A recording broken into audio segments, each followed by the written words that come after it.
Olá a todos, estamos aqui para mais um programa Neurociência com Afeto, hoje sobre o autismo, isso mesmo. Nós vamos trazer informações super importantes sobre o autismo. Ao meu lado aqui, Frederico, psicólogo. Oi, Fred. Olá, você que nos acompanha, sejam muito bem-vindos aqui para o nosso programa Neurociência com Afeto. Eu sou o Fred, Dr. Frederico, psicólogo, diretor do Instituto Bora Brincar, e estou aqui com a doutora Lilbiana para que a gente possa responder perguntas a respeito do transtorno do espectro do autismo. Você que nos acompanha, seja muito bem-vindo, doutora Lilbiana. É uma satisfação tê-la aqui do meu lado. Muito obrigada, satisfação grande falar sobre um tema tão relevante, não é? Então vamos lá, bora. Então a gente vai aqui hoje falar das perguntas que foram enviadas para nós, dos seus alunos médicos que participam das suas capacitações, dos seus mentorados e de outros profissionais que acompanham aí a doutora Lilbiana e tudo aquilo que ela tem feito. Tudo bem? Tudo bem, vamos lá. Vamos então aqui às perguntas que foram enviadas pelos alunos da doutora Lil a respeito do transtorno do espectro do autismo. Vamos ver se você vai responder todas elas. Pergunta número 1, doutora Lil. Aqui está no nosso slide, ela é a respeito do aumento dos casos do autismo. E quais que são os motivos? Se de fato o autismo está aumentando, esse aumento é real? A gente fala que essa é a pergunta de milhões, né? Então, acho que pode até abrir a tela toda aqui para mostrar nós dois e mostrar o gráfico que está ali atrás, enquanto eu estou falando. A gente vê um aumento da prevalência de 317% desde 2000. Então, hoje, segundo o CDC, a cada 36 crianças, uma tem o diagnóstico de transtorno do espectro do autismo, que é o órgão que regula essa questão da prevalência de doenças nos Estados Unidos, tá? E de diagnósticos. E o que acontece? Além do aumento do autismo, a gente tem aumento de prevalência de outros diagnósticos, como, por exemplo, também do TDAH. E por que está aumentando? A primeira questão, que é unânime, é a questão da assertividade do diagnóstico. Sabe, Fred? É o que a gente está discutindo aqui hoje. Muitos médicos que são meus alunos, meus mentorandos, outros profissionais perguntam e as pesquisas estão tentando responder. Então, uma acurácia diagnóstica melhor.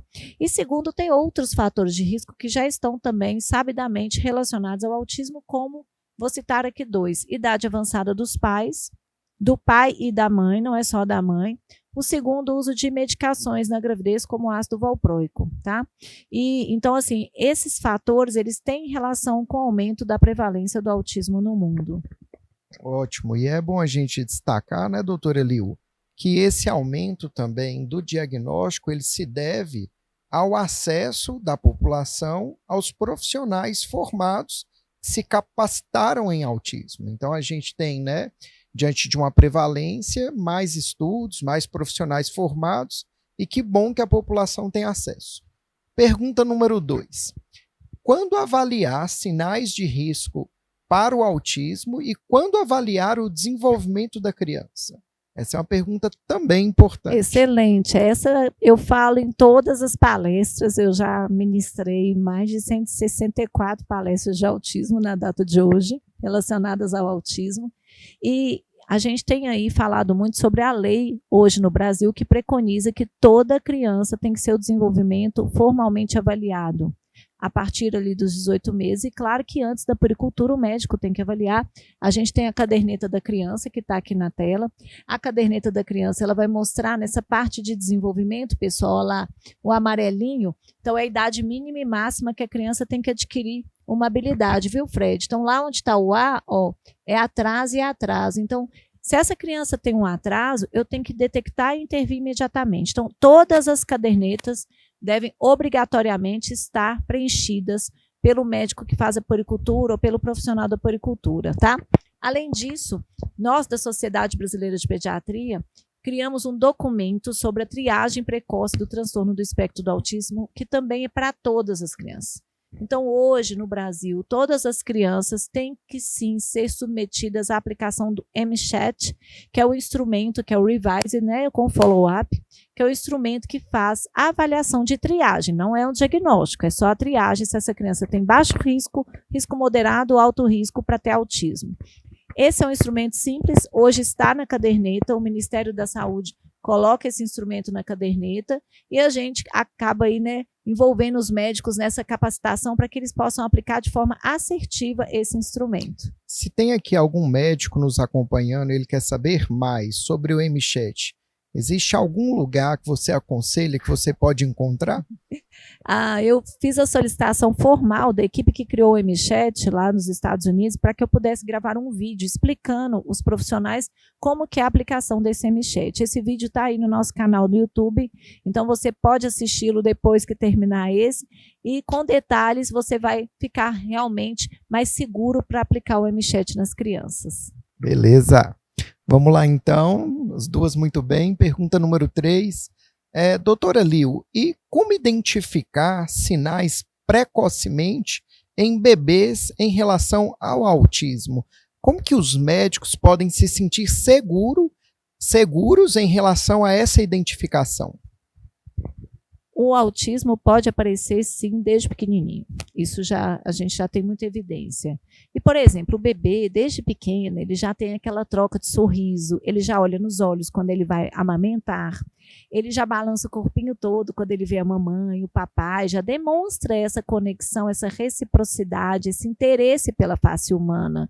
O bebê ele tem maior interesse pela face do que pelos objetos. Então, se o bebê tem o contrário, quer dizer, ele não interessa tanto pela face, ele se interessa mais pelos objetos, isso é um sinal, por exemplo, para a TEA.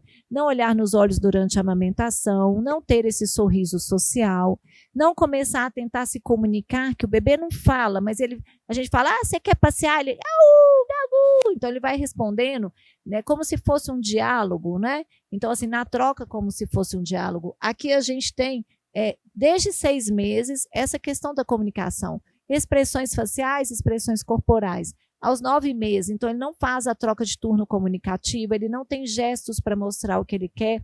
É o bebê que às vezes você chama fulano, fulano, bebê, bebê, ele não olha para você, você chama pelo nome, ele não olha. Você fala, cadê o papai? Ele não olha, não aponta o papai. Cadê a mamãe? Ele não olha, tá? E ele não consegue imitar também. A gente fala, assim o bebê não imita. Você faz, namora a mamãe, ele também não imita.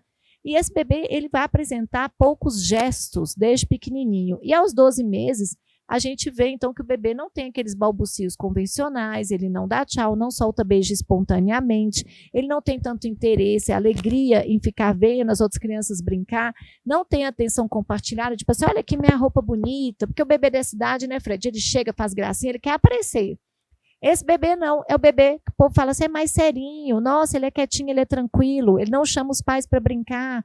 É o bebê que tem um desinteresse maior pelo meio. Então, esses são sinais que os pais devem ficar muito atentos, e os médicos principalmente, porque nessa época, quem está mais próximo do bebê é o médico pediatra, porque ele que está fazendo a puericultura a cada mês, né? E depois de um tempo, a gente vai espaçando, mas é ele que está próximo do bebê. Então, saber sobre os gestos, e a gente tem um outro vídeo que fala sobre 16 gestures in 16 months, que são 16 gestos aos 16 meses, também vale a pena assistir. Ô, doutora Liu, e está aqui também na tela, a gente pode reparar, o Manual de Orientação da Sociedade Brasileira de Pediatria a respeito do transtorno do espectro do autismo, e eu gostaria que você, né, pudesse dizer que é um documento de livre acesso da Sociedade Brasileira de Pediatria sobre o autismo para aqueles médicos, aquelas médicas que querem se formar mais em relação ao espectro do autismo, que eles têm acesso a ele? Esse documento, o Fred também participou dele, ele é interdisciplinar e diante do aumento da prevalência e de tantas fake news, a gente resolveu deixar o documento de acesso universal para médicos, médicas, profissionais de saúde, profissionais de educação, papai, mamãe, titio, todo mundo que gosta de crianças. Então, hoje a gente compreende que entender o autismo com bases científicas é essencial para todos. E esse documento, então, você encontra no site da Sociedade Brasileira de Pediatria e ele pode ser compartilhado e ele é todo baseado em evidências científicas. Maravilha. Pergunta número 4. Quando encaminhar uma criança para intervenção? Essa é uma pergunta importantíssima. Eu estou vendo aqui atrás né? Coisas que eu gostaria que você explicasse a respeito de que é verdade que encaminhar o quanto antes é importante? Ali é um slide lindo que mostra sobre as janelas de oportunidades, tá? Então, essas ondinhas que vocês estão vendo são as janelas de oportunidades, são períodos onde o cérebro tem um máximo de aprendizado e de capacidade de formação de uma habilidade. Esse gráfico ele é da Harvard, não é? Eu tive a oportunidade de estudar em Harvard, fazer parte do meu doutorado lá, e eu aprendi muito sobre a neurociência do cérebro. E trazendo um pouquinho aqui para vocês hoje, a neurociência do cérebro ela é incrível, ela é maravilhosa. E ela mostra que o cérebro tem janelas de oportunidade, períodos sensitivos, onde se você der o estímulo, a formação das conexões entre os neurônios, que a gente chama de sinapses, elas são muito rápidas e muito efetivas. Então, por exemplo, no período da janela da linguagem, ela está aberta nos primeiros meses até o 3º ano de vida, o aprendizado da linguagem ele é muito efetivo. Depois desse período, é claro que a criança pode aprender, mas a velocidade e a qualidade elas vão reduzir significativamente. Então, por causa desse conceito das janelas de oportunidade, por causa do conceito da neuroplasticidade, que ela é muito grande nos primeiros meses de vida, que significa que o cérebro ele é plástico, ele é capaz de se moldar, ele é igual uma massinha molinha, que onde você molda ela fica, diferente da massinha que ressecou, que você tenta moldar e não consegue. Então, no início da vida, ele é plástico. Então, o que você estimular, você vai conseguir formar redes neurais. Por isso que, gente, por favor, não existe mais, vamos esperar o tempo da criança, cada criança tem seu tempo, isso é exagero. Gente, vamos parar com essas frases. Divulguem isso, por favor, porque à luz dos conhecimentos atuais da neurociência, não cabe mais esse tipo de afirmação. A gente está perdendo tempo de estimular a criança para que ela alcance o máximo do seu potencial e seja feliz. E estímulo não faz mal, só faz bem. É divertido, é alegre. Já faz algum tempo que a gente trabalha, né, com autismo, recebendo no consultório de psicologia, terapia ocupacional, fonoaudiologia, crianças com atraso no desenvolvimento e sinais de risco para o autismo, e nós ouvíamos muito mais essas questões relacionadas a vamos esperar o tempo da criança, volta daqui um tempo, e hoje nós temos visto relatos de pais que encontraram no pediatra, no médico que cuida da criança, na comunidade, na estratégia da saúde da família, encaminhando de maneira mais rápida, de maneira mais precoce ou quanto antes. Doutora Liu, na sua opinião, isso se deve à formação médica que esses profissionais estão buscando? Acontece que em todos os países do mundo, muitas vezes a criança só vai ser detectada que tem um atraso depois da inserção escolar. Os professores, os educadores, parabéns para vocês, porque eles têm uma experiência no desenvolvimento infantil, um olhar às vezes diferente para aquela criança e acaba encaminhando. Mas ainda tem isso também na equipe da pedagogia de esperar um pouco. Então, não dá para esperar mais. E os médicos, quando eles se capacitam, eles começam a ter de forma mais aguçada a identificação desses sinais de autismo de forma precoce. E aí você vai começar uma intervenção a tempo da janela de oportunidade não se fechar. Não é nem uma intervenção precoce, porque essa criança já tem um atraso. É uma intervenção a tempo. E quando você faz uma intervenção a tempo, você vai fazer com que o futuro dessa criança seja mais feliz. Então, essa responsabilidade é do médico pediatra, é do médico que faz a puericultura e é de todos os profissionais que acompanham essa criança. Eu estou falando do médico porque é ele que está lá no 1º, no 2º, no 3º, no 4º mês, no 5º, no 6º mês, no 9º mês, com 12 meses, entenderam? Então, identificar precoce e escutar pai e mãe. Se o pai e a mãe têm queixa, escute a queixa, valorize. Não é, Fred? Isso é muito importante. Então, encaminhar o quanto antes, a intervenção que se inicie de forma imediata. E a gente está falando de intervenção a tempo, é assim, se eu identifiquei, eu tenho que sentar com essa família e começar a orientá-la agora. Não é só fazer um encaminhamento, porque lá no SUS vai ficar 2 anos esperando o neuro, vai ficar 2 anos esperando um psicólogo, um fono, um TO, um fisioterapeuta, um nutricionista, um psicopedagogo. Eu tenho que começar a intervenção agora, organizar a rotina, orientar a estimulação. tirar as telas, de 0 a 2 anos é 0 de tela, de 2 a 5 anos é 1 hora, somando todos os dispositivos. Então, esse é o papel de quem está ali identificando precocemente os sinais de autismo. Vamos aqui, então, prosseguindo, né, essa rodada de perguntas aqui à doutora Liu. Doutora Liu, principais desafios que você enxerga hoje na atualidade em relação ao autismo, está aqui frente à prevalência crescente? Olha, a gente viu que essa prevalência ela é crescente, mas tem uma disparidade muito grande no acesso. Algumas famílias que têm condições têm acesso a realizar consultas de forma mais rápida, e outras famílias, igual eu disse, têm que ficar esperando na fila por muito tempo, e aí as intervenções são tardias. Se você fica esperando, esse cérebro já perdeu aquele período ótimo de neuroplasticidade, ele já perdeu a janela, o período da janela aberta, e essa intervenção vai ser tardia. E o que vai acontecer?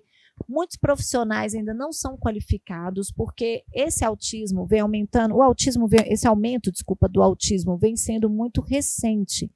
E as formações das equipes de saúde, das equipes de psicopedagogia, ainda não contemplam, gente, na graduação, uma formação efetiva para ter um cuidado satisfatório dessas crianças. Então, hoje a gente tem que buscar por conta própria. Eu falo isso muito com os meus mentorados, para os meus alunos perguntam muito, o que acontece que eu não consigo ainda ter segurança? É claro que não tem segurança ainda, porque você não teve essa formação lá na graduação, na faculdade. Quando você tinha um professor para te orientar o que você tinha que estudar, tinha um professor para passar a experiência dele, né? Porque não adianta também só estudar, tem que ter alguém para te passar a experiência, tem que ter alguém para você discutir com essa pessoa, para que você possa andar com seus próprios passos, tá? Então, o que acontece é que a gente precisa, então, de diminuir essa questão dos profissionais qualificados. A gente tem que mudar um pouco esse panorama. Ótimo. Hoje mesmo eu estava ouvindo no consultório uma profissional relatando de uma criança autista com 10 anos de idade e com vários prejuízos após ter passado por um pediatra com menor nível de formação, depois com profissionais da escola que não fizeram intervenções. Achei interessante que a mãe procurou o psicólogo, procurou o fonoaudiólogo, e ainda assim essas pessoas não estiveram atentas aos sinais de autismo que aquela criança carregava e os prejuízos decorrentes a esses sinais, e não se iniciou nenhuma intervenção efetiva, orientações familiares a respeito de como lidar com as particularidades daquela criança, e aí a gente viu uma criança cheia de atrasos, né, acúmulos de prejuízos que poderiam ser prevenidos se encontrasse ao longo do caminho dela profissionais mais atentos e melhores formados. Claro que a boa vontade é muito importante, mas ela precisa ser modulada cada vez mais pelos estudos mais recentes, baseados em evidências. Não é isso, doutora? Perfeito. Então vamos lá para a pergunta de número 6. Doutora, essa pergunta aqui é uma coisa que eu gostaria de uma especial atenção, porque sempre a gente vê famílias relatando um diagnóstico realizado de maneira apressada e, de outro lado da moeda, famílias também contando a dificuldade de acesso para encontrar profissionais capacitados para o diagnóstico preciso no autismo. A pergunta é direta, doutora Liu. Qual é o profissional que pode dar esse diagnóstico? É sempre o médico especialista ou não? O profissional que atende crianças tem que entender sobre autismo e tem que dar o diagnóstico de autismo de forma assertiva. Não existe hoje um número suficiente de neuropediatras e psiquiatras infantis para atender essa demanda crescente e elevada de uma criança a cada 36. E se a gente levar em consideração a prevalência no mundo, uma criança a cada 100, não temos profissionais em número suficiente para tantas crianças. É o médico que faz o acompanhamento da criança, é o pediatra que precisa de entender bem sobre o desenvolvimento e precisa de entender bem sobre o autismo. Aqui a gente traz um paper muito importante, um artigo científico publicado na Pediatrics em 2023. Ele fala da acurácia diagnóstica quando os médicos pediatras têm uma formação adequada.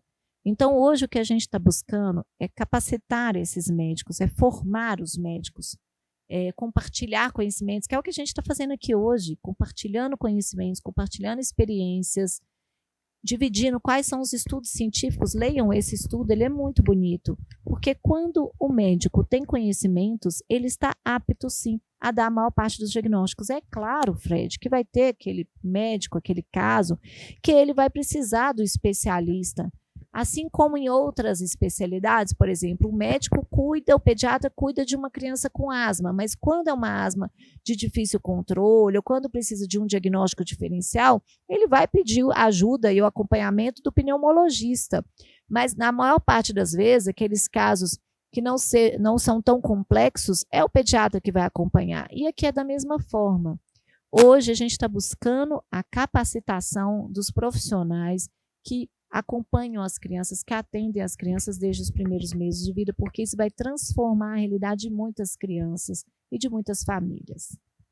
Acho que é importante destacar também, né, que o profissional médico ele recorre a outros profissionais da equipe de saúde e educação para que ele possa dar o diagnóstico. Agora, isso é diferente do que dizer que outros profissionais da área da saúde podem dar o diagnóstico. Que a gente vê por aí, infelizmente, psicólogos, fonoaudiólogos, terapeutas ocupacionais cravando ali diante da família, olha, seu filho é autista, inclusive dá o CID, né? Então, assim, o quanto que a gente precisa de fato de profissionais seguros, formados, claro que eles vão contar com avaliação interdisciplinar, mas é o médico quem dá o diagnóstico pelo ato médico, não é isso, doutora Lil?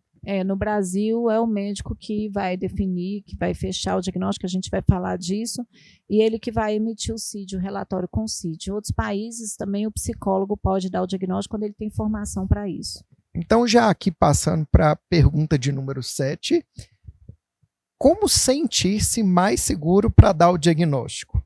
A gente está vendo aqui atrás, né, os critérios diagnósticos do DSM-5, e o DSM é muito claro, mas eu gostaria de ouvir, doutora Lil, para que você falasse diretamente para os médicos, o que você traz na sua experiência de formação, de crianças que você já atendeu, de empatia, de conexão com as famílias e com as crianças, para na hora do diagnóstico ser mais assertivo, baseado na ciência? Primeiro, estudar e aprender. Eu te convido a abrir também e ler os critérios do DSM, que é um manual de diagnóstico. Ele vai ter lá os critérios para você dar o diagnóstico para alguém. E você precisa de preencher os critérios para ter o diagnóstico de autismo. Hoje, eu acabo muitas vezes retirando o diagnóstico de autismo de muitas crianças. Por quê? Porque foram diagnósticos dados de forma rápida, equivocada, sem embasamento científico, sem abrir o DSM para ler os critérios. Tá? Então, o DSM ele tem que ser levado a sério, você tem que preencher todos os critérios ali para você chegar à conclusão que essa criança tem o diagnóstico de transtorno do espectro do autismo, e a gente vai falar aqui então das etapas, como que a gente vai chegar até lá, né, Fred? Excelente. E aí, doutora Lil, uma outra pergunta dos seus alunos que foi enviado para a gente é: como realizar a consulta médica com crianças autistas? Existem especificidades que o médico deve estar atento para que ele possa ser mais efetivo na sua atuação profissional? Olha, primeiro, é claro, o cuidado do ser humano. Então, se aquela criança pode ter questões sensoriais, se ela pode ter crises quando ela fica esperando, ou se ela pode se desorganizar ali no ambiente, procurar cuidar desse ambiente, procurar ter um ambiente mais aconchegante, não deixar essa criança esperando tanto tempo, ter uma sala, brinquedos que você pode utilizar para se conectar com a criança. Sempre quando chega a criança, tentar se conectar com ela com tranquilidade, porque muitos profissionais ficam ainda assim realmente muito inseguros, porque muitas vezes a criança não demonstra a reciprocidade como o cérebro da gente entende. Ela tem reciprocidade, mas a forma que ela demonstra é diferente.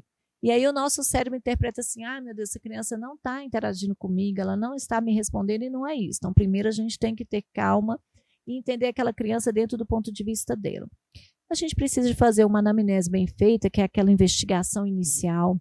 Eu tenho que fazer o exame físico de forma adequada para afastar os diagnósticos, ver se, por exemplo, tem Muitas crianças que eu atendo têm uma mancha na pele que pode sugerir uma síndrome neurocutânea, e essa síndrome neurocutânea tem relação também com alguma alteração do cérebro, porque o tecido embrionário tem o tecido da pele tem a mesma origem embrionária que o tecido do sistema nervoso central, tá?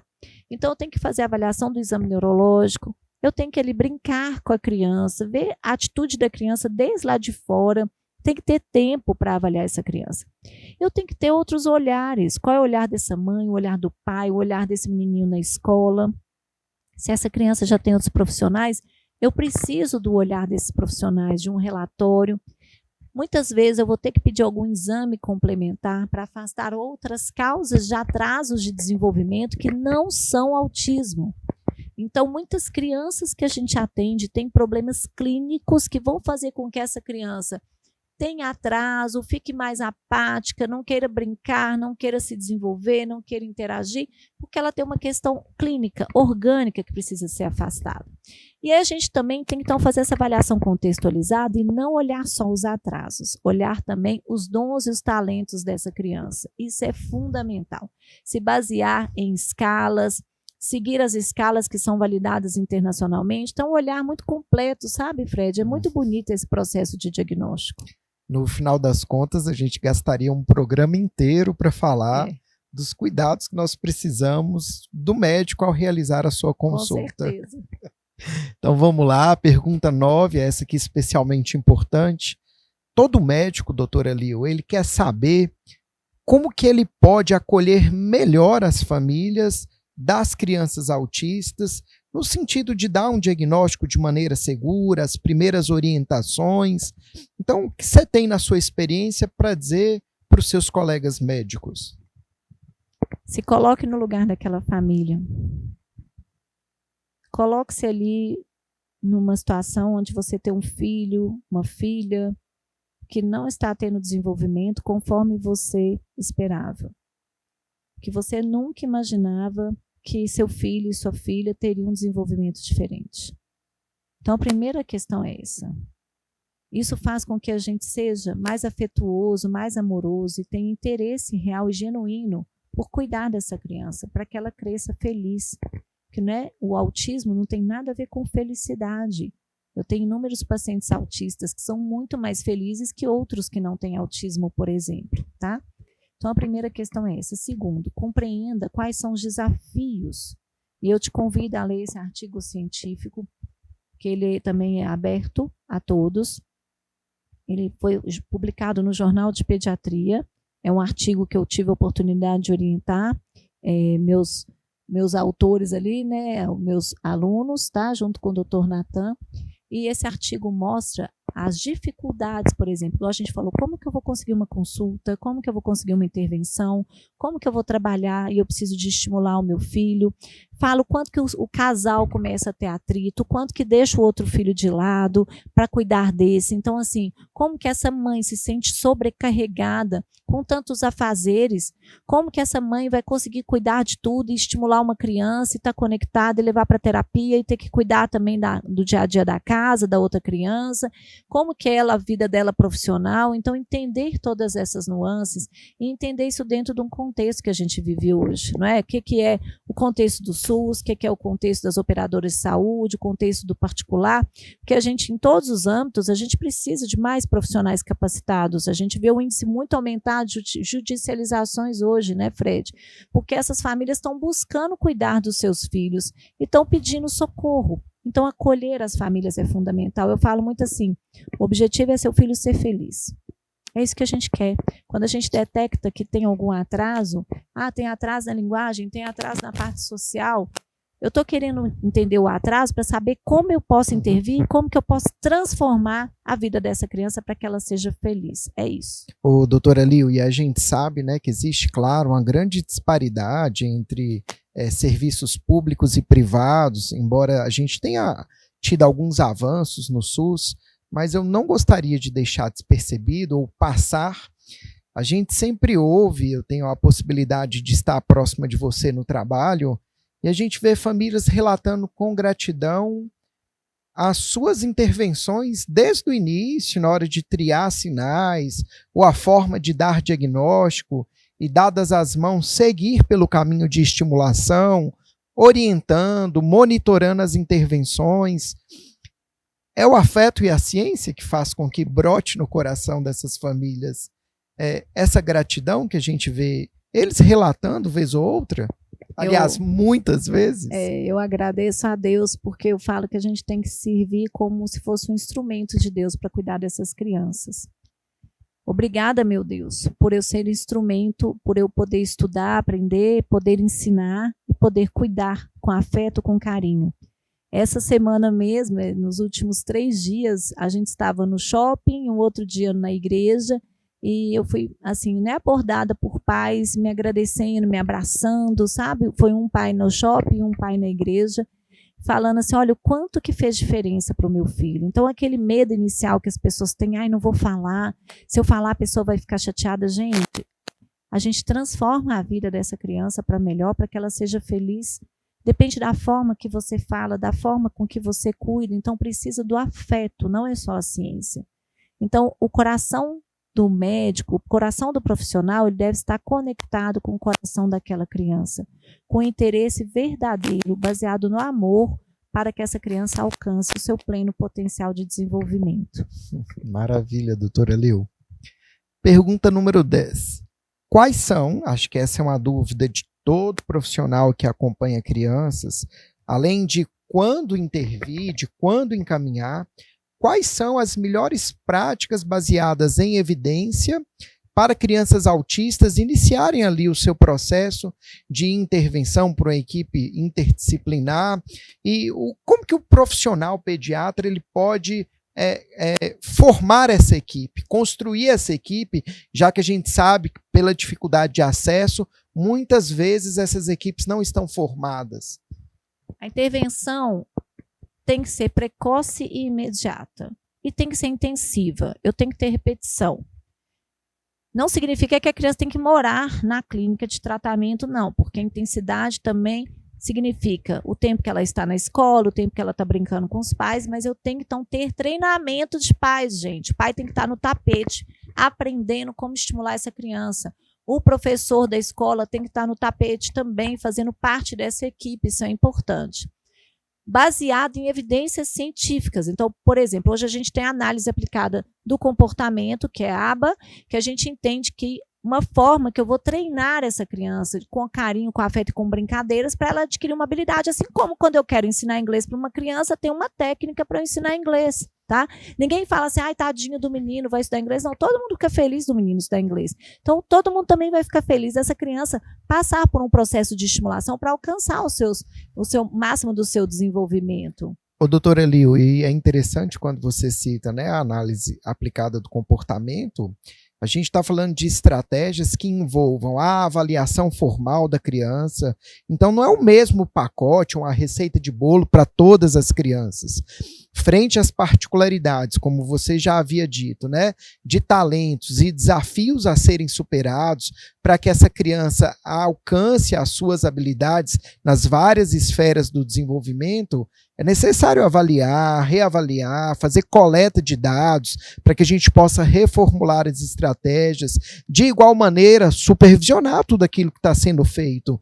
Fidelidade de implementação do modelo que é preconizado. A gente precisa ver de fato se aquilo que é proposto está sendo executado de maneira correta. E aí eu gostaria que você complementasse, como você já explanou, o quanto que a gente precisa basear em afeto, na família e frente ao interesse genuíno natural da criança em cada momento. É isso mesmo? Isso. Quem é essa criança que eu estou estimulando? O que é que ela gosta? Como que eu vou alcançar o interesse dela? Como que eu vou ajudar essa criança a galgar os passos dessa escada para ela chegar lá no topo? Isso é importantíssimo. E como que eu vou dar as mãos para essa família? Ok?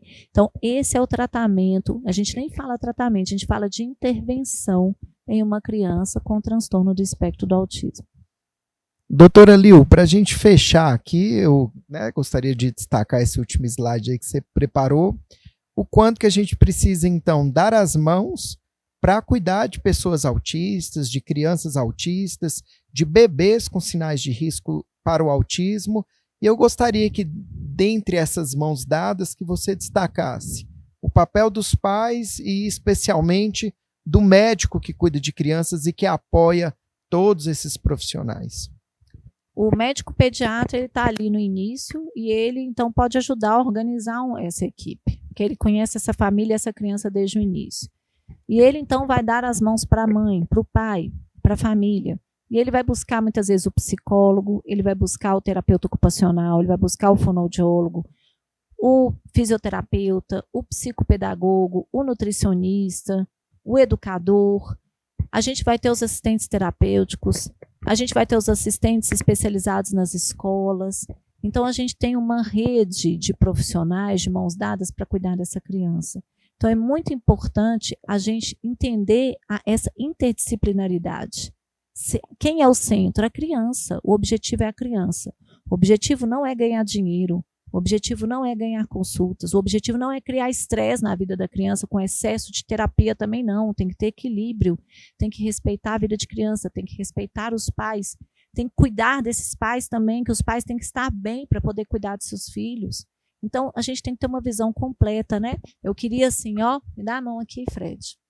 Para mim é uma honra, um orgulho ter você do meu lado, como psicólogo, como especialista em autismo, para que a gente possa, de mãos dadas, cumprir a nossa missão. Então, o Fred falou que eu que fiz, não, a gente que fez isso tudo, e ele não sabia que eu ia fazer isso aqui, né? E eu agradeço a Deus, então, pela oportunidade que eu tenho e que vocês busquem essa interdisciplinaridade onde vocês estiverem, porque isso é maravilhoso. E agradeço a todos lá do nosso Instituto Bora Brincar, todas as pessoas que estão conosco, todos os pais que já me ensinaram tanto e todas as crianças que realmente tocam o meu coração e a minha alma e que fazem eu querer estudar cada vez mais. Muito obrigada. Obrigado, doutora Liu. É uma honra imensa estar ao seu lado, em trabalhar, né, para que a gente possa modificar a realidade do autismo. Você que nos acompanhou, é muito bom ter a sua participação. Compartilhe, divulgue e até o nosso próximo programa Neurociência com Afeto. Espero você até lá. Mande as perguntas, mande as sugestões, comente. Compartilhe com outros médicos, chame o seu médico para poder aprender mais sobre o autismo. E muito obrigado por estar conosco nessa missão que é maravilhosa. Até o próximo. Tchau, tchau.